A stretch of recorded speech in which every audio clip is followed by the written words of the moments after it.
Hello everyone, মই আজি আকৌ মোৰ এটা নতুন ভিডিঅ' লৈ আহিলোঁ। আমি সৰু ল'ৰা ছোৱালীসকলক শিশুসকলক আমি ঘৰত কেনেদৰে পঢ়াব পাৰোঁ তাৰ বিষয়ে মই ক'বলৈ লৈছোঁ।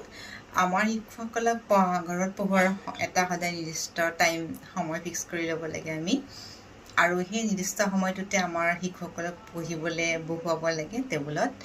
আৰু তেতিয়া কি হয়, যেতিয়া আমি নিৰ্দিষ্ট টাইম এটা ফিক্স কৰিম তেতিয়া আপুনি দেখিব আপোনাৰ শিশুটি সেই সময়ত আপুনি নকলেও লাহে লাহে পঢ়িবলৈ গৈছে, সেই সময়ত তেওঁ পঢ়াৰ টেবুলত বহিছে, কিতাপ উলিয়াইছে, তেওঁৰ অভ্যাসত পৰিণত হ'ব তেনেদৰে।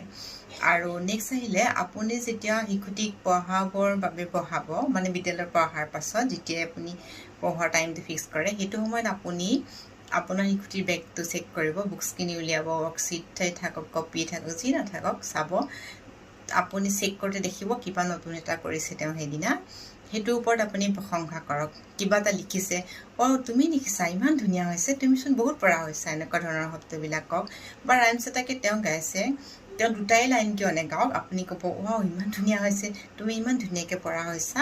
আৰু তেওঁ যোনে শিকাইছে, তেওঁৰ মেমগৰাকী হওক, তেওঁ টিচাৰ জন হওক, তেওঁলোককো প্ৰশংসা কৰক আপুনি, তোমাৰ মেম ইমান ভাল, ইমান ধুনীয়াকৈ শিকাইছে, এনেকুৱা ধৰণৰবিলাক।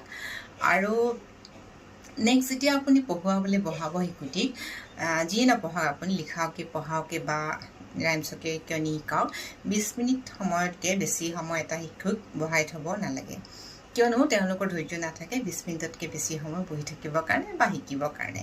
আৰু কেতিয়াবা কি হয়, আপোনালোকৰ ভয়ত, মানে মোৰ বা আপোনাৰ ভয়ত শিশুটি বহি থাকে 20 মিনিটতকৈ বেছি সময়, 30 মিনিটছ, 1 hour, কিন্তু একো লাভ নহয়, তেওঁলোকৰ মনটো পঢ়াত বহি নাথাকে। সেইকাৰণে আপুনি 20 মিনিট সময় যিখিনি কিবা কিবি যি শিকালে তাৰপাছত আপুনি শিশুটিক অলপ ফ্ৰেছ হ'বলৈ মানে আঁতৰাই দিব টেবুলৰ পৰা।